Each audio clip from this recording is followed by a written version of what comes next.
الحمدللہ رب العالمین والصلاة والسلام علی سید المرسلین اما بعد فاعوذ باللہ من الشیطان الرجیم بسم اللہ الرحمن الرحیم الصلاة والسلام علیک یا رسول اللہ وعلی آلک واصحابک یا حبیب اللہ الصلاة والسلام علیک یا نبی اللہ وعلی آلک واصحابک یا نور اللہ۔ فیضان قرآن کے آج کے اس سلسلے میں ہم سورہ بقرہ کی آیت نمبر 67 سے قرآن پاک کی تفسیر سنیں گے۔ اللہ عز و جل نے یہاں پر ایک نہایت ہی دلچسپ اور بہت ساری نصیحتوں پر مشتمل واقعہ بیان فرمایا ہے۔ ارشاد باری تعالی ہے وَإِذْ قَالَ مُوسَىٰ لِقَوْمِهِ إِنَّ اللَّهَ يَأْمُرُكُمْ أَن تَذْبَحُوا بَقَرَةً قَالُوا أَتَتَّخِذُنَا هُزُوًا قَالَ أَعُوذُ بِاللَّهِ أَنْ أَكُونَ مِنَ الْجَاهِلِينَ۔ اور یاد کرو جب موسیٰ نے اپنی قوم سے فرمایا بے شک اللہ تمہیں حکم دیتا ہے کہ ایک گائے ذبح کرو، تو انہوں نے کہا کہ کیا آپ ہمارے ساتھ مذاق کرتے ہیں؟ اس پر موسیٰ نے جواب دیا میں اللہ کی پناہ مانگتا ہوں کہ میں مذاق کر کے جاہلوں میں سے ہو جاؤں۔ یہاں ایک واقعے کا بیان ہے۔ بنی اسرائیل میں ایک مالدار شخص تھا جس کا نام عامیل تھا۔ اسے اس کے کسی رشتہ دار نے خفیہ طور پہ قتل کر دیا اور لاش کو اٹھا کر کسی دوسرے محلے میں ڈال دیا۔ مقصد یہ تھا کہ چونکہ یہ مالدار شخص ہے تو اس کا مال وراثت یہ سارے کا سارا مجھے مل جائے گا، اور پھر میں اس کے خون کا دعویٰ کر دوں گا کہ مجھے اس کا خون بہا ادا کیا جائے، اس کی دیت مجھے دی جائے، تو یوں مال وراثت بھی مل جائے گا اور مال دیت بھی مل جائے گا۔ بنی اسرائیل حضرت موسیٰ علیہ السلام کی بارگاہ میں آئے۔ جب انہوں نے بہت زیادہ تلاش کر لیا اور کسی بھی طریقے سے قاتل کا پتہ نہ چلا، تو حضرت موسیٰ علیہ السلام کی خدمت میں حاضر ہو کر عرض کیا کہ اے موسیٰ، آپ اللہ تعالیٰ کی بارگاہ میں عرض کریں کہ اللہ تعالیٰ ہمیں قاتل کا معلوم کرنے کا کوئی طریقہ ارشاد فرمائے۔ اللہ تعالیٰ کی طرف سے حکم ہوا کہ ایک گائے ذبح کی جائے اور اس گائے کے بدن کا کوئی حصہ اس مقتول کے بدن پر مارا جائے۔ مقتول خود زندہ ہو جائے گا اور زندہ ہو کر اپنے قاتل کا پتہ بتا دے گا۔ حضرت موسیٰ علیہ السلام نے جب ان بنی اسرائیل سے فرمایا کہ اللہ عز و جل کا حکم ہے کہ ایک گائے ذبح کرو اور اس گائے کے بدن کا ایک ٹکڑا اس مقتول کے بدن پر مارو، تو بنی اسرائیل یہ سن کر حیران ہوئے اور سمجھے کہ شاید حضرت موسیٰ علیہ السلام ان سے مذاق کر رہے ہیں، تو کہنے لگے کہ اتتخذنا ہزوا، کہ اے موسیٰ علیہ السلام کہ آپ ہم سے مذاق کر رہے ہیں، کیونکہ قتل کا اور گائے ذبح کرنے کا آپس میں کوئی تعلق ہی نہیں۔ تو حضرت موسیٰ علیہ السلام نے ارشاد فرمایا کہ میں اللہ کی پناہ مانگتا ہوں کہ میں جاہلوں میں سے ہو جاؤں، یعنی میں مذاق کر کے میں جاہلوں میں سے ہو جاؤں، میں اللہ تعالیٰ کی سے پناہ مانگتا ہوں۔ خوش طبعی جو ہے یہ تو ایک اچھی صفت ہے، اچھا وصف ہے، لیکن مذاق کرنا، مذاق اڑانا، استہزاء کرنا جو ہے یہ اللہ تعالیٰ کے مقبول بندوں کے شان نہیں ہے۔ تو حضرت موسیٰ علیہ السلام نے فرمایا کہ میں مذاق نہیں کر رہا، حکم الہی ہی یہ ہے اور اس پر تمہیں عمل کرنا ہے۔ جب بنی اسرائیل نے دیکھا کہ حضرت موسیٰ علیہ السلام مذاق نہیں کر رہے بلکہ اصل حکم ہی یہ ارشاد فرما رہے ہیں، تو اب انہوں نے آگے سوال جواب کا سلسلہ شروع کیا۔ حضرت موسیٰ علیہ السلام سے کہنے لگے کہ اے موسیٰ ذرا گائے کی تھوڑی سی تفصیل بتا دے کہ کس طرح کی گائے ہونی چاہیے۔ تو بنی اسرائیل نے سوالات کا سلسلہ شروع کیا تو اس پر پھر قیودات بڑھتی گئیں۔ سرکار دو عالم صلی اللہ تعالی علیہ وسلم نے ارشاد فرمایا کہ بنی اسرائیل اگر پہلے حکم پر ہی کوئی گائے لے آتے تو ان کو اتنی قیودات کا اضافہ نہ ہوتا، بلکہ جس گائے کو بھی ذبح کر دیتے وہ کفایت کرتی، لیکن چونکہ بنی اسرائیل نے سوال پہ سوال کا سلسلہ شروع رکھا تو نتیجہ یہ نکلا کہ انتہائی قیودات والی گائے ان کو لانی پڑی۔ اب وہ گائے کیسے ملی؟ واقعہ کچھ اس طرح ہے کہ بنی اسرائیل کے اندر ایک نوجوان شخص تھا، انتہائی نیک، صالح، پرہیزگار۔ اس کا ایک چھوٹا سا بچہ تھا۔ قضاء الہی سے اس نیک صالح آدمی کی موت کا وقت آ گیا۔ اس کے پاس گائے کا ایک بچڑا تھا۔ وہ گائے کا بچڑا اس نے جنگل میں لے جا کے اللہ تعالیٰ کی بارگاہ میں عرض کیا کہ اے اللہ، میں یہ گائے کا بچڑا تیرے پاس امانت رکھتا ہوں، جب میرا بچہ بڑا ہو جائے تو یہ گائے اسے عطا فرما دینا۔ اس کے بعد اس شخص کا انتقال ہو گیا۔ وہ بچہ بڑا ہو کر اپنی والدہ کا نہایت ہی فرما بردار اور اطاعت گزار ہوا، نیک اور صالح پرہیزگار ہوا۔ جب وہ بڑا ہو گیا، جوان ہو گیا، تو اس کی والدہ نے اسے فرمایا کہ اے بیٹا، تیرے باپ نے فلاں جنگل میں گائے کا ایک بچڑا چھوڑا تھا، اللہ عز و جل کی امانت میں دیا تھا، اور یہ عرض کیا تھا کہ مولا یہ گائے کا بچڑا میرے بیٹے کو عطا فرما دینا۔ تو تم یوں کرو کہ فلاں جنگل میں جاؤ، وہاں جا کے اللہ تعالیٰ کی بارگاہ میں عرض کرو، اللہ تعالیٰ ہو سکتا ہے کہ تمہیں وہ گائے عطا فرما دے۔ وہ نوجوان جنگل میں گیا، جو جو نشانیاں اس کی والدہ نے اس کو بتائی تھی وہ نشانیاں اس کو ایک گائے کے اندر مل گئیں۔ گائے کے اندر جب وہ نشانیاں ملی تو اس نے اس گائے کو قسم دے کے کہا کہ تجھے اللہ کی قسم ہے کہ تو میرے پاس آ جا۔ وہ گائے اس کے پاس آ گئی۔ جب وہ گائے اس کے پاس آئی، وہ گھر لے کے آیا، اس کی والدہ نے کہا کہ بیٹا اس کو بازار میں جا کے بیچ دو اور اسے 3 دینار کے اندر بیچ دینا، لیکن جب سودا طے ہو جائے تو طے ہونے کے بعد دوبارہ میرے پاس ایک مرتبہ آ کے پھر مجھ سے مشورہ کر لینا۔ وہ نوجوان اس گائے کو لے کر بازار میں گیا۔ بازار میں اسے ایک آدمی ملا۔ اس آدمی نے کہا کہ میں تم سے یہ گائے 6 دینار میں خریدتا ہوں۔ 3 دینار کی گائے بکتی تھی ان دنوں میں، اور اس آدمی نے کہا کہ میں تم سے 6 دینار کے اندر یہ گائے خریدتا ہوں، لیکن شرط یہ ہے کہ تم اپنی والدہ سے مشورہ نہیں کرو گے۔ اس نوجوان نے کہا کہ مجھے یہ قبول نہیں، میری والدہ نے مجھے حکم دیا تھا کہ مجھ سے مشورہ کرنا، میں ان سے مشورہ کر کے بیچوں گا اگرچہ تم مجھے دگنی قیمت دے رہے ہو۔ وہ نوجوان گھر آیا، اپنی والدہ سے اس نے دوبارہ کہا کہ ایک شخص مجھے ملا ہے 6 دینار میں گائے خرید رہا، آپ کا کیا مشورہ ہے؟ تو والدہ نے کہا کہ بیٹا 6 دینار میں بیچ دو اس کو، لیکن اگر دوبارہ اس سے سودا ہو تو پھر دوبارہ ایک مرتبہ مجھ سے مشورہ کر لینا۔ وہ نوجوان اگلے دن پھر بازار گیا، وہی آدمی اس کو دوبارہ ملا۔ اس آدمی نے کہا کہ بیٹا میں تم سے یہ گائے 12 دینار میں خریدتا ہوں، 6 کی جگہ 12 دینار میں خریدتا ہوں، لیکن شرط یہ ہے کہ اپنی والدہ سے مشورہ نہیں کرنا۔ اس نوجوان نے کہا کہ میری والدہ کا حکم ہے، میں اپنی والدہ کی نافرمانی نہیں کروں گا۔ چنانچہ دوبارہ گھر آ گیا، پھر اپنی والدہ کو آ کے بتایا کہ ایک آدمی ملا تھا اور اس نے مجھے کہا کہ 12 دینار میں خریدنے کو تیار ہوں، شرط یہ ہے کہ اپنی والدہ سے مشورہ نہیں کرنا۔ تو والدہ صاحب فہم و فراست تھی، وہ سمجھ گئی کہ یہ آدمی جو ڈبل قیمت دینے کو تیار ہے اور والدہ سے مشورہ کرنے سے منع کر رہا ہے، یہ ہو نہ ہو یہ اللہ تعالیٰ کی طرف سے کوئی فرشتہ ہے جو ہماری آزمائش کے لیے۔ تو والدہ نے اپنے بیٹے سے کہا کہ بیٹا تم اس آدمی سے کہنا کہ آپ ہمیں یہ ارشاد فرمائے کہ ہم یہ گائے بیچیں یا نہ بیچیں۔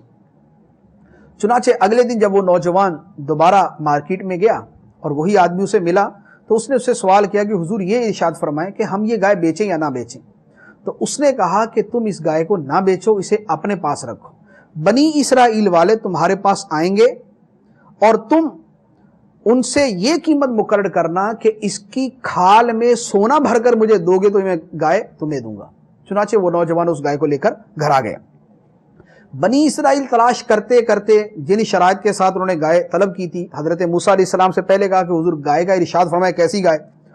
تو حضرت موسیٰ علیہ السلام نے فرمایا، قرآن پاک کے اندر وہ مسلسل آیات ہیں، ان کا ترجمہ بھی عرض کرتا ہوں کہ پہلے فرمایا کہ ایسی گائے جو نہ بوڑھی ہو نہ بچی ہو، درمیانی سی عمر کی ہونی چاہیے۔ تو پھر انہوں نے کہا کہ نہیں حضور ہمیں کچھ مزید بتائیں کہ گائے کا رنگ کیسا ہونا چاہیے۔ تو حضرت موسیٰ علیہ السلام نے فرمایا کہ پیلے رنگ کی گائے ہو جس کا رنگ بہت گہرا ہو اور دیکھنے والوں کو خوشی محسوس ہو۔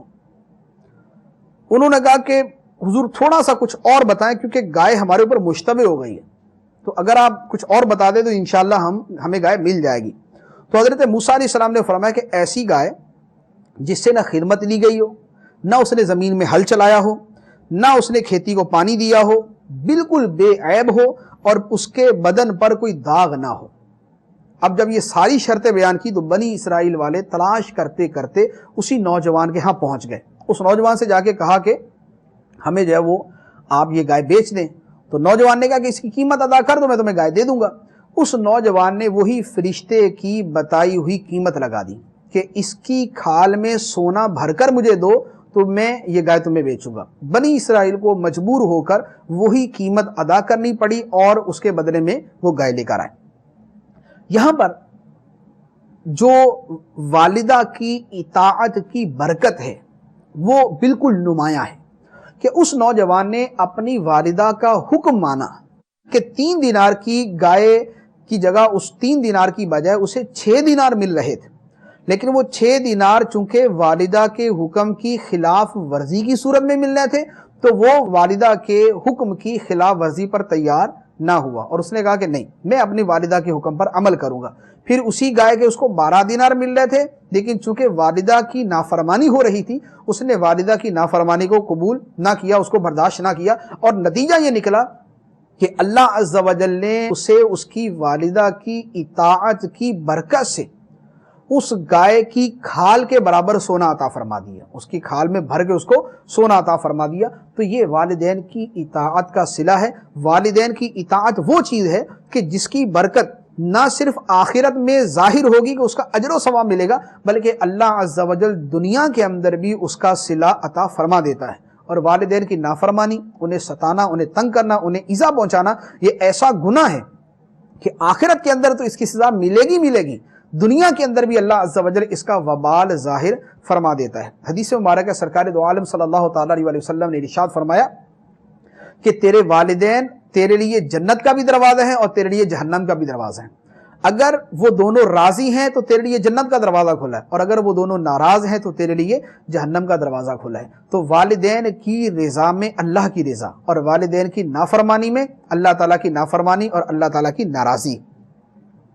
یہاں پر اللہ عز و جل نے اگلی آیتوں کے اندر وہ تمام چیزیں بیان فرمائیں جو بنی اسرائیل کی حضرت موسیٰ علیہ السلام سے بات ہوئی۔ گزشتہ جتنا واقعہ بیان کیا گیا اس میں پہلی بات تو یہ پتہ چلی کہ جو شخص اپنے عیال کو، اپنے گھر والوں کو اللہ کے حوالے کرتا ہے تو اللہ تعالیٰ ان کی حفاظت فرماتا ہے۔ اسی لیے احادیث مبارکہ میں ایک دعا ہے کہ جب آدمی سفر پر روانہ ہو تو اپنے اہل خانہ کو مخاطب ہو کر کہے استودعکم اللہ الذی لا یضیع ودائعہ، کہ اے گھر والو تمہیں میں اس اللہ کے سپرد کرتا ہوں جو امانتوں کو ضائع نہیں فرماتا۔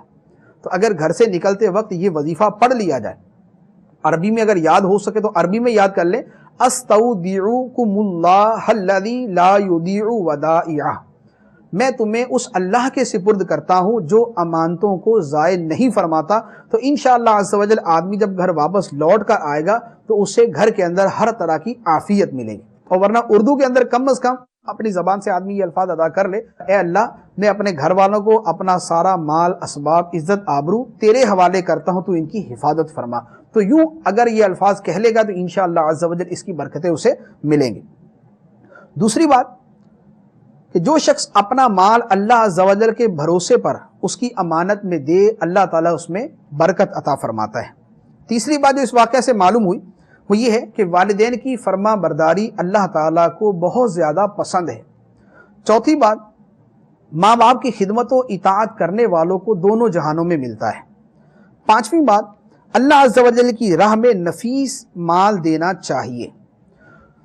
اللہ عز و جل نے یہاں پر بنی اسرائیل کا اور حضرت موسیٰ علیہ السلام کا جو مکالمہ بیان فرمایا، ارشاد فرمایا قالوا ادع لنا ربک یبین لنا ما ہی قال انه يقول انها بقرة لا فارض ولا بکر عوان بین ذلک فافعلوا ما تؤمرون۔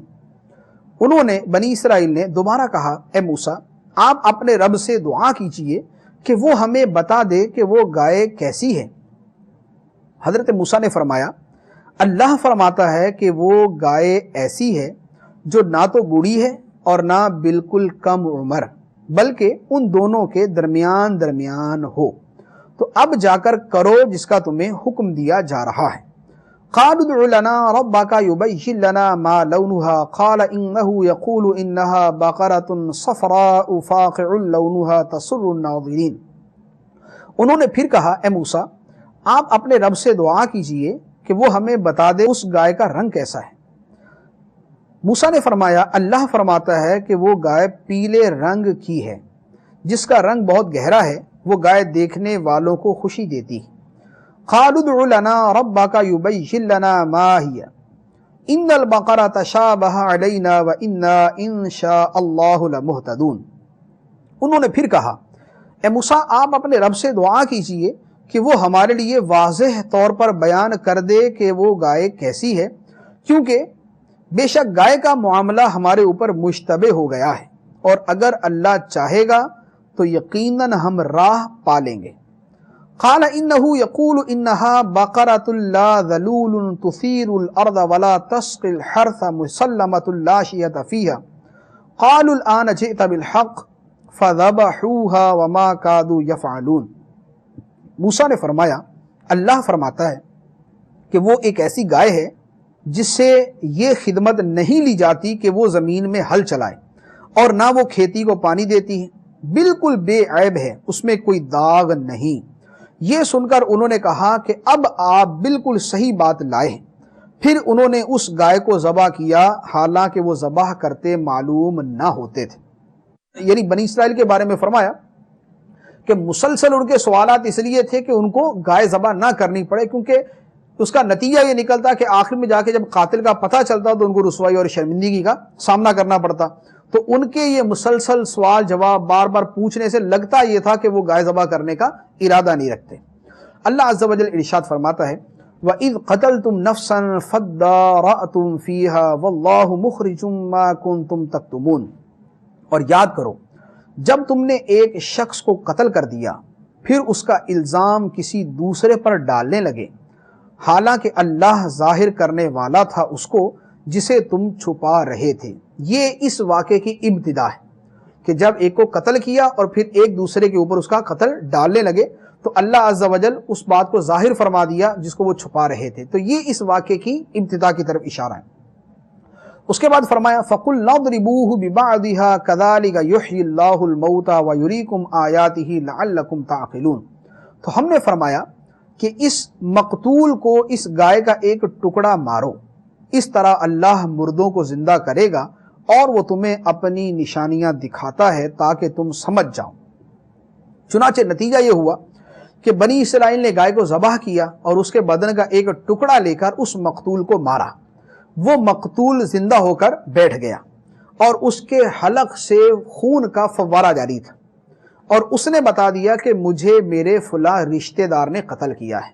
چنانچہ اس کا نتیجہ یہ ہوا کہ قصاص کے اندر پھر اس قاتل کو قتل کیا گیا، اور یوں جو ہے یہ سارا معاملہ مکمل ہوا۔ اب اس واقعے کو بیان فرما کے اللہ عز و جل فرماتا ہے کذالک یحیی اللہ الموتى ویریکم آیاتہ لعلکم تعقلون، کہ جس طرح اللہ عز و جل نے اس مردے کو زندہ فرما دیا تو اے لوگوں اسی سے سمجھو کہ اللہ عز و جل قیامت کے دن اسی طرح مردوں کو زندہ فرمائے گا۔ تو اسی واقعے کو قیامت کی حقانیت کی دلیل بنا دیا گیا کہ جیسے اللہ عز و جل ایک مردے کو زندہ فرما سکتا ہے، اسی طرح تمام انسانوں کو دوبارہ زندہ کرنا اس کے لیے کوئی مشکل نہیں۔ اس کے بعد اللہ عز و جل نے بنی اسرائیل کے قلب کے مختلف احوال بیان فرمائے۔ جو احوال بنی اسرائیل کے دلوں کے بیان کیے گئے، ہمیں کچھ اپنے بارے میں سوچنا چاہیے کہ کیا ہمارے دل بھی اسی طرح تو نہیں ہوتے جا رہے۔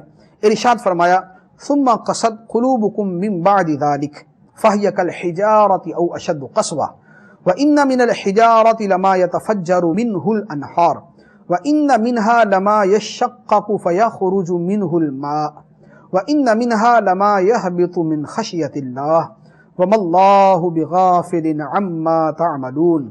پھر اس کے بعد تمہارے دل سخت ہو گئے تو وہ پتھروں کی طرح ہیں، بلکہ ان سے بھی زیادہ سخت ہیں، اور پتھروں میں تو کچھ وہ ہیں جن سے ندیاں بہہ نکلتی ہیں، اور کچھ وہ ہیں کہ جب پھٹ جاتے ہیں تو ان سے پانی نکلتا ہے، اور کچھ وہ ہیں جو اللہ کے ڈر سے گر پڑتے ہیں، اور اللہ تمہارے اعمال سے ہرگز بے خبر نہیں۔ یہاں بنی اسرائیل سے فرمایا گیا کہ اللہ تعالیٰ کے عظیم معجزات کو دیکھنے کے بعد، موسیٰ علیہ السلام کی صحبت اٹھانے کے بعد بھی تمہاری حالت یہ ہے کہ تمہارے دل سخت، اور کتنے سخت ہیں کہ پتھروں کی طرح ہو گئے، بلکہ پتھروں سے بھی زیادہ سخت ہو گئے کہ پتھر بھی اثر کو قبول کرتے ہیں۔ کوئی گر پڑتا ہے، کسی سے پانی جاری ہو جاتا ہے، کسی سے کوئی اثر ظاہر ہوتا ہے، لیکن تمہارے دل ایسے ہو چکے کہ ان میں اللہ عز و جل کے کلام کا اثر ظاہر نہیں ہو رہا۔ موسیٰ علیہ السلام کی نشانیاں اور آپ کے معجزات کا اثر ظاہر نہیں ہو رہا۔ اللہ تعالیٰ کے پیاروں کا وعد و نصیحت تمہارے دلوں کے اندر اثر نہیں کر رہا، تو تمہارے دل سخت ہو کر پتھروں کی طرح ہو گئے، بلکہ پتھروں سے زیادہ سخت ہو گئے۔ تو دلوں کی سختی کس چیز سے ہوتی ہے؟ دلوں کی سختی کا سب سے بڑا بنیادی سبب اللہ عز و جل کی نافرمانی کے کام ہے۔ جب آدمی مسلسل اللہ عز و جل کی نافرمانی کرتا ہے تو نتیجہ یہ نکلتا ہے کہ دل سخت ہو جاتا ہے۔ حدیث مبارک میں سرکار دو عالم صلی اللہ تعالی علیہ وسلم نے ارشاد فرمایا کہ جب آدمی گناہ کرتا ہے تو اس کے دل پہ ایک سیاہ نقطہ بن جاتا ہے، اگر وہ توبہ کر لے تو نقطہ مٹ جاتا ہے، اور اگر وہ مسلسل گناہ کرتا رہے تو وہ سیاہ نقطہ بڑھتا رہتا ہے حتیٰ کہ آدمی کا سارا دل سیاہ ہو جاتا ہے۔ اور اس کا نتیجہ کیا ہوتا ہے، اس کا اثر کیا ہوتا ہے، یا اس کے آثار جو ہم اپنی آنکھوں سے دیکھتے ہیں وہ کیا ہے؟ وہ یہ ہے کہ آدمی کو کتنی بھی نصیحت کی جائے اس کے دل پہ اثر نہیں ہوتا۔ جہاں اللہ تعالیٰ کی فرما برداری کے بہت سارے متقاضی موجود ہو، بہت ساری تقاضا کرنے والی چیزیں موجود ہو، وہاں پر بھی آدمی کا دل نرم نہیں ہوتا۔ آپ نے کتنے لوگ دیکھے ہوں گے، رمضان المبارک کا مہینہ مقدس مہینہ ہے، بخشش کا، مغفرت کا، رحمت کا، جہنم سے آزادی کا مہینہ ہے، لیکن اس مہینے کے اندر بھی علل اعلان کھاتے پیتے، سگریٹیں پیتے اور گناہوں کے اندر مبتلا نظر آتے ہیں۔ آپ نے خود اپنی آنکھوں سے دیکھا ہوگا، میں نے کئی مرتبہ دیکھا ہے، قبرستان کے اندر قبروں کے درمیان بیٹھ کر تاش کھیلتے ہوئے۔ تو قبروں کے درمیان بیٹھ کر اگر کوئی تاش کھیل رہا ہے، جس کو قبروں کو سرکار دو عالم نے کیا فرمایا کہ میں تمہیں قبرستان جانے سے منع کرتا تھا، اب تمہیں حکم دیتا ہوں، اب تمہیں اجازت دیتا ہوں، کیونکہ یہ آخرت کی یاد دلاتی۔ تو جو جگہ آخرت کی یاد دلانے والی ہے، وہاں اگر یہ حال ہے کہ وہاں پر درمیان میں بیٹھ کے تاش کھیلی جا رہی ہے، یا وہاں کوئی لہو و لعب کا اور کام کیا جا رہا ہے، یا وہاں پر لڑکے جا کے وہاں پر کرکٹ یا کوئی اور کھیل کھیل رہے ہیں، یا وہاں پر پتنگ بازی کر رہے ہیں، تو قبرستان کے اندر پتنگ بازی، تاش کھیلنا، دیگر کھیل کھیلنا، اب یہ دل سخت نہیں ہے تو پھر دل سخت کیا ہے؟ اسی طرح بوڑھا ہو جانا یہ مرنے کے قریب پہنچنے کی علامت ہے۔ یہ جو آدمی بوڑھا ہو گیا اب اس نے مرنا ہی ہے، دوبارہ اس نے نہ تو بچہ بننا نہ اس نے جوان ہونا ہے۔ جب بوڑھا ہو گیا اب اس کا پتہ ہے کہ اس کو مرنا ہے، قبر میں اترنا ہے، لیکن وہی بوڑھے چوک کے اوپر بیٹھے ہوئے تاش کھیل رہے ہیں، وہی بوڑھے ایک جگہ بیٹھے ہوئے گناہوں کے اندر مبتلا ہیں۔ تو اب بڑھاپے کے باوجود دل میں اللہ عز و جل کی رضا کے کاموں کی طرف جانے کا جذبہ پیدا نہ ہو تو یہ دلوں کا مردہ ہونا نہیں تو کیا ہے؟ اسی طرح ہم سب اگر اپنی حالت پہ غور کریں، بیان سنتے ہیں، واعظ سنتے ہیں، قرآن سنتے ہیں، حدیث سنتے ہیں، خوف خدا کی باتیں سنتے ہیں، سب کچھ سنتے ہیں، لیکن کیا مجال ہے کہ ہمارے دل پر ایک ذرہ برابر بھی اثر ہو جائے؟ چکنے گھڑے کی طرح پھسل جاتا ہے سارا کچھ، ادھر سنا ادھر سے نکل گیا، 2 منٹ تک بھی ہمارے دل پہ اثر نہیں ہوتا۔ کتنی وعد و نصیحت سنتے، جو نماز نہیں پڑھتا وہ 1000 سن لے نماز کے فضائل لیکن پھر بھی نماز نہیں پڑھے گا، جو روزے نہیں رکھتا 1000 سن لے روزہ چھوڑنے کی مصمتیں اور اس کی وعیدیں لیکن پھر بھی وہ روزہ رکھنے کی طرف نہیں آئے گا۔ گناہوں کی آفتیں، مصیبتیں، عذاب الہی کی وعیدیں کتنی بھی سن لے، اس کے باوجود وہ گناہوں کو چھوڑنے کی طرف نہیں آتا، اسی شراب نوشی کے اندر، اسی بدکاری کے اندر، اسی سود کھانے کے اندر، اسی رشوت لینے کے اندر وہ ملوث ہے، تو اس کا دل سخت نہیں تو اور کیا۔ افسر اپنے آفس میں بیٹھا ہوا، سامنے حدیث مبارکہ لکھ کے لگائی ہوئی ہے، الراشی والمرتشی کلاہما فی النار، رشوت دینے والا لینے والا دونوں جہنمی ہیں، سامنے لکھ کر لگائی ہوئی، روزانہ دیکھ رہا ہے، اس کے باوجود رشوت لیتے ہوئے سے کوئی شرم، کوئی خوف، کوئی ڈر محسوس نہیں ہو رہا، تو اس کا دل مردہ نہیں ہو چکا تو کیا ہے؟ اس کا دل پتھر کی طرح نہیں ہو چکا تو کیا ہے؟ علل اعلان سڑکوں کے اوپر رشوت لینے کے کتنے واقعات آپ نے خود دیکھے ہوں گے کہ سڑک پہ کھڑے، پتہ ہے کہ ہزاروں لوگ آتے جاتے دیکھ رہے ہیں، پھر بھی علل اعلان جو ہے وہ رشوت لے رہے ہیں، ان کا دل سخت نہیں ہو گیا تو کیا ہے؟ تو یہ سارے معاملات کیا ہیں؟ ثم قست قلوبکم من بعد ذلک فہی کالحجارہ، اس کے بعد تمہارے دل سخت ہو گئے۔ تو ہمیں قرآن ملا، ہمیں احادیث ملی، ہمیں وعظ و نصیحت ملے، اس کے باوجود اگر نیکی کی طرف آنے کا ہمارا دل نہیں کرتا اور گناہوں کو چھوڑنے کو ہمارا دل نہیں کرتا، تو سمجھ جائیں کہ ہمارے دلوں پہ زنگ کا خول چڑھ چکا ہے اور ہمارے دل بھی پتھروں کی طرح سخت ہو چکے ہیں۔ تو دلوں کے زنگ کا علاج کرنا نہایت ہی ضروری ہے، اور اس کے لیے بہترین ذریعہ اچھے ماحول کو اپنانا ہے۔ دعوت اسلامی کے مدنی ماحول کو اپنا لے انشاءاللہ عز و جل، آہستہ آہستہ اجتماعات میں شرکت کی برکت سے، مدنی قافلوں میں سفر کی برکت سے، مدنی انعامات پر عمل کی برکت سے، مسلسل ان کاموں کے ذریعے ہمارے دلوں کا زنگ دور ہوتا جائے گا، اور انشاءاللہ عز و جل اس کے ثمرات اور اس کی برکتیں دنیا و آخرت کے اندر ہمیں ضرور نصیب ہوں گی۔ اللہ عز و جل ہمیں عمل کرنے کی توفیق عطا فرمائے۔ اس کے بعد اللہ عز و جل نے بنی اسرائیل کے کچھ گروہوں کا تذکرہ فرمایا. دو گروہ یہاں پر بنیادی طور پہ ذکر ہوئے. فرمایا افتطمعون ان یؤمنوا لکم وقد کان فریق منہم یسمعون کلام اللہ ثم یحرفونہ من بعد ما عقلوہ وہم یعلمون. تو اے مسلمانوں، کیا تم یہ امید رکھتے ہو کہ یہ تمہاری وجہ سے ایمان لے آئیں گے، حالانکہ ان میں ایک گروہ وہ تھا جو اللہ کا کلام یعنی تورات سنتے تھے اور پھر اسے سمجھ لینے کے بعد جان بوجھ کر بدل دیتے تھے. یہاں پر مسلمانوں سے فرمایا کہ اے مسلمانوں، کیا تمہیں یہ امید ہے کہ یہودی تمہارا یقین کریں گے یا تمہارے کہنے پر ایمان قبول کر لیں گے؟ ان کی حالت یہ ہے کہ ان کی تورات میں اللہ کے نبی صلی اللہ علیہ وسلم کے اوصاف موجود ہیں، ان کا تذکرہ موجود ہے، ان کی نشانیاں موجود ہیں. ان سب کو جان بوجھ کر یہ بدل دیتے ہیں، اس کو تحریف کر دیتے ہیں. سرکار علیہ الصلوۃ والسلام کے اوصاف جو لکھے ہوئے ہیں اس کی جگہ خود گھڑ کر کچھ لکھ دیتے ہیں. تو جن کے دل اتنے سخت ہو چکے، ان سے تم کیا امید رکھتے ہو کہ وہ تمہاری تبلیغ کے اوپر ایمان قبول کر لیں گے؟ جب اللہ کے فرمان پر ایمان قبول نہیں کر رہے تو تمہاری تبلیغ کے اوپر کہاں سے ایمان قبول کریں گے؟ تو ان کے بارے میں فرمائے کہ کیا ان کے بارے میں تم یہ امید رکھتے ہو کہ یہ تمہاری خاطر ایمان لے آئیں گے؟ تو فرمایا کہ ایسا نہیں ہو سکتا. اس کے بعد فرمایا وَإِذَا لَقُوا الَّذِينَ آمَنُوا قَالُوا آمَنَّا وَإِذَا خَلَا بَعْضُهُمْ إِلَى بَعْضٍ قَالُوا أَتُحَدِّثُونَهُمْ بِمَا فَتَحَ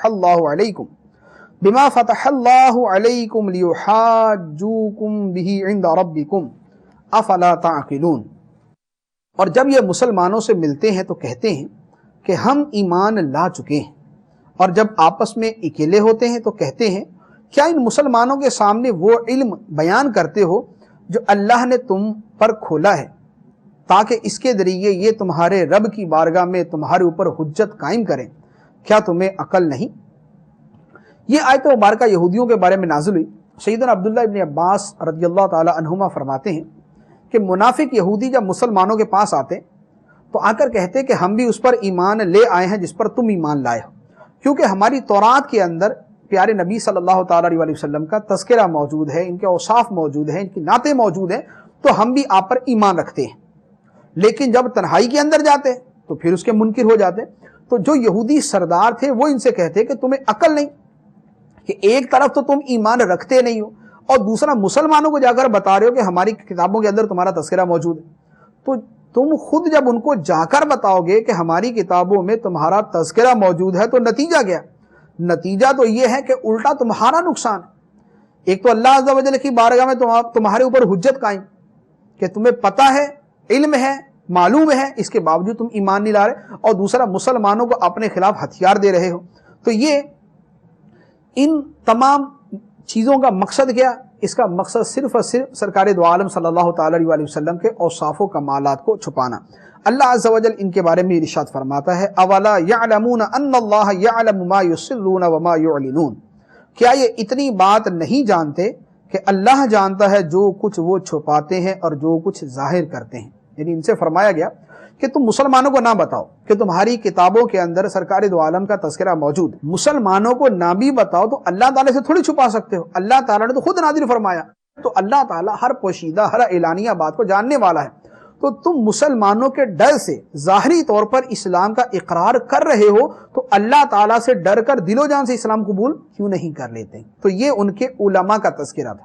اب بنی اسرائیل کے جہلا کا تذکرہ شروع ہوا. ارشاد فرمایا وَمِنْهُمْ أُمِّيُّونَ لَا يَعْلَمُونَ الْكِتَابَ إِلَّا أَمَانِيَّ وَإِنْهُمْ إِلَّا يَظُنُّونَ. اور ان میں کچھ ان پڑھ ہیں جو کتاب کو نہیں جانتے مگر زبانی پڑھ لینا یا کچھ اپنی من گھڑت، اور یہ صرف الٹے سیدھے خیال و گمان میں پڑے ہوئے ہیں. یہاں پر یہودیوں کے دوسرے گروہ کا تذکرہ ہوا. پہلے تو اہل علم تھے کہ جن کو تورات کا علم تھا اور وہ اس کے اندر تغیر و تبدل کرتے تھے. یہاں پر ان لوگوں کا تذکرہ ہے کہ جو ان پڑھ ہیں، تورات کو جانتے نہیں، ایک اپنی امیدیں لگا کے بیٹھے ہوئے. امیدیں کیا؟ کہ بھئی ہماری نسبتیں بڑی ہیں، ہمارے بزرگ بڑے پہنچے ہوئے تھے تو ہماری تو بخشش ہو ہی جائے گی، تو اس لیے ہمیں نہ عمل کی حاجت، نہ ایمان کی حاجت، نہ نبی کریم علیہ الصلوۃ والسلام کو ماننے کی ضرورت، ہماری تو بخشش ہو ہی جائے گی. تو اللہ عز و جل ان کے بارے میں فرماتا ہے کہ یہ محض وہم و گمان کے اندر پڑے ہوئے، اٹکل پچھو اپنی طرف سے لگا کے بیٹھے ہوئے، اپنے دل کے اندر خیالات کو گڑا ہوا اور اسی کے اوپر بخشش کی امید لگا کے بیٹھے۔ پھر فرمایا فَوَيْلٌ لِّلَّذِينَ يَكْتُبُونَ الْكِتَابَ بِأَيْدِيهِمْ ثُمَّ يَقُولُونَ هَذَا مِنْ عِندِ اللَّهِ لِيَشْتَرُوا بِهِ ثَمَنًا قَلِيلًا فَوَيْلٌ لَّهُم مِّمَّا كَتَبَتْ أَيْدِيهِمْ وَوَيْلٌ لَّهُم مِّمَّا يَكْسِبُونَ۔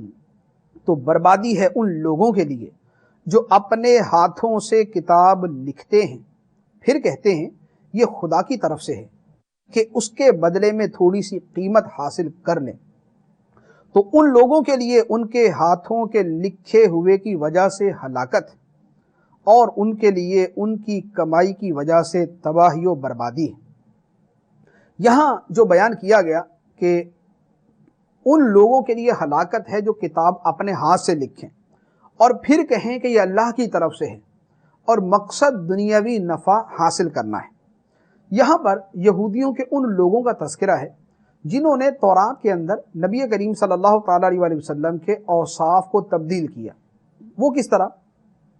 تورات کے اندر سرکار دو عالم صلی اللہ تعالیٰ علیہ وسلم کے بارے میں یہ لکھا ہوا تھا کہ آپ نہایت خوبصورت ہوں گے، آپ کے بال نہایت خوبصورت ہوں گے، سرمگیں آنکھیں ہوں گی اور قد مبارک درمیانہ ہوگا۔ اب سرکار کا حسن مبارک، بالوں کا حسن، قد مبارک کا بیان یہ تورات شریف کے اندر مذکور تھا۔ بنی اسرائیل کے علماء نے کیا کیا کہ جہاں تھا کہ لکھا ہوا کہ نبی کریم صلی اللہ تعالیٰ علیہ وآلہ وسلم درمیانے قد کے ہوں گے، وہاں لکھ دیا بہت لمبے قد کے ہوں گے۔ جہاں تھا کہ بال مبارک خوبصورت ہوں گے، وہاں لکھ دیا کہ بال بالکل الجھے ہوئے ہوں گے۔ جہاں لکھا کہ چہرہ مبارک خوبصورت ہوگا، وہاں لکھ دیا کہ آنکھیں نیلی کنجی ہوں گی۔ تو یوں جو ہے مختلف الفاظ کو بدل کر جو ہے انہوں نے سرکار دو عالم کے اوصاف کو چھپایا، اور مقصد یہ تھا کہ جب اپنے جاہلوں کو یہ بتائیں گے کہ نبی کریم صلی اللہ علیہ وسلم جن کا تذکرہ ہماری کتاب میں ہے وہ ایسے ہیں، اب سرکار کو دیکھیں گے تو خوبصورت ہوں گے، بال خوبصورت ہوں گے، آنکھیں جو ہے وہ پیاری ہوں گی، اوصاف مبارکہ بڑے اعلیٰ قسم کے ہوں گے، اور جو یہودی علماء بتائیں گے وہ اس سے مختلف ہوگا، تو یہ سرکار پر ایمان نہیں لائیں گے اور یوں ان کی روزی روٹی کا کام چلتا رہے گا۔ تو چونکہ اپنے مال و دولت اور اپنے دنیاوی منافع کی خاطر انہوں نے یہ کیا، اس پر اللہ عز و جل نے ارشاد فرمایا کہ بربادی ہے ان لوگوں کے لیے جو اپنے ہاتھ سے کتاب لکھتے ہیں ثم یقولون ھذا من عند اللہ، پھر کہتے ہیں کہ یہ اللہ کی طرف سے ہے، اور مقصد کیا ہے؟ مقصد لیشتروا بہ ثمنا قلیلا، تاکہ اس کے ذریعے تھوڑا سا مال، تھوڑی سی قیمت وصول کر لیں۔ تو فرمایا کہ ان کے لیے بربادی در بربادی۔ پھر انہی کے بارے میں فرمایا وَقَالُوا لَن تَمَسَّنَا النَّارُ إِلَّا أَيَّامًا مَّعْدُودَةً قُلْ أَتَّخَذْتُمْ عِندَ اللَّهِ عَهْدًا فَلَن يُخْلِفَ اللَّهُ عَهْدَهُ أَمْ تَقُولُونَ عَلَى اللَّهِ مَا لَا تَعْلَمُونَ، اور بولے ہمیں تو ہرگز آگ نہ چھوئے گی مگر گنتی کے چند دن۔ اے حبیب تم فرما دو کیا تم نے خدا سے کوئی وعدہ لیا ہوا ہے؟ اگر ایسا ہے پھر تو اللہ ہرگز وعدہ خلافی نہیں کرے گا، بلکہ تم اللہ پر وہ بات کہہ رہے ہو جس کا تمہیں علم نہیں۔ حضرت عبداللہ ابن عباس رضی اللہ تعالی عنہما نے ارشاد فرمایا کہ یہودی کہا کرتے تھے کہ ہم اگر جہنم میں چلے بھی گئے تو ہمیں صرف اتنے دن عذاب دیا جائے گا جتنے دن ہمارے بڑوں نے بچڑے کی پوجا کی تھی، 40 دن یا 7 دن، یا تو ہمیں 40 دن جہنم میں رکھا جائے گا اور یا پھر 7 دن جہنم میں رکھا جائے گا۔ اس پر اللہ عز و جل نے فرمایا کہ اے حبیب صلی اللہ تعالی علیہ وسلم آپ ان سے فرمائیں، ان یہودیوں سے فرمائیں اتخذتم عند اللہ عہدا، کہ یہ جو تم کہتے ہو کہ تم نے 40 دن یا 7 دن صرف جہنم میں رہنا ہے، یہ بتاؤ کہ کیا تم نے اللہ سے کوئی وعدہ کر لیا ہے؟ اگر تو اللہ تعالیٰ نے تم سے کوئی وعدہ کیا ایسا کہ تمہیں 7 یا 40 دن سے زیادہ جہنم میں نہیں رکھے گا، تو پھر تو اللہ تعالیٰ اپنے وعدے کی خلاف ورزی نہیں کرے گا، لیکن ایسا ہے نہیں۔ کیا ہے؟ ام تقولون علی اللہ ما لا تعلمون، بلکہ اللہ پر تم وہ بہتان باندھتے ہو جس کا تمہیں علم نہیں، کہ نہ یہ تورات میں آیا، نہ یہ حضرت موسیٰ علیہ السلام نے فرمایا، نہ یہ کسی اور نبی نے فرمایا، صرف اپنے من گھڑت خیالات کو تم یہ کہتے ہو، اپنی امیدوں کو تم یہ کہتے ہو کہ ہمیں صرف اتنے دن عذاب دیا جائے گا، اور پھر فرمایا کہ اللہ کا قانون یہ نہیں کہ کسی کو 7 دن یا 40 دن جہنم میں رکھے، اللہ کا قانون یہ ہے کہ جس نے گناہ کیا اور اتنا گناہ کیا کہ اس کے گناہوں نے اس کا احاطہ کر لیا تو وہ جہنم میں داخل ہوگا اور ہمیشہ ہمیشہ جہنم میں رہے گا۔ گناہوں کا احاطہ کر لینا کیا ہے؟ اگلی آیت میں اللہ عز و جل ارشاد فرماتا ہے بلا من کسب سیئۃ واحاطت بہ خطیئتہ فاولئک اصحاب النار هم فیہا خالدون۔ کیوں نہیں جس نے گناہ کمایا اور اس کی خطا نے اس کا گھیراؤ کر لیا تو وہی لوگ جہنمی ہیں، وہ ہمیشہ اس میں رہیں گے۔ تو جس آدمی نے گناہ کیا اور ایسا گناہ کہ اس کے گناہ نے اس کو گھیر لیا، یہاں پر دو چیزیں، ایک تو یہ ہے کہ ہمیشہ کے لیے جہنم میں جانا، جو یہاں پر بیان ہوا ہم فیہا خالدون، وہ ہمیشہ جہنم میں رہیں گے۔ یہ کون لوگ ہیں؟ یہ وہ ہیں کہ جنہوں نے گناہ کمایا اور ان کی خطا نے انہیں گھیر لیا۔ خطا کا گھیرنا کیا ہے؟ وہ یہ ہے کہ آدمی کفر کا ارتکاب کرے۔ جس نے کفر کا ارتکاب کیا اس کی خطاؤں نے اس کو گھیر لیا۔ اور جو مسلمان ہے اگرچہ وہ کتنا ہی گناہ گار ہو لیکن چونکہ اس کے پاس ایمان کی نیکی موجود ہے، اس کے پاس ایمان کی نیکی موجود ہے تو اس کی خطاؤں نے اس کا گھیراؤ نہیں کیا کہ ایمان کی نیکی ابھی باقی ہے، تو لہذا جو مسلمان ہے اس پر یہ وعید صادق نہیں آئے گی من کسب سیئۃ واحاطت بہ خطیئتہ، کہ جس نے گناہ کمایا اور اس کی خطا نے اس کا گھیراؤ کر لیا۔ یہ کافر کے بارے میں۔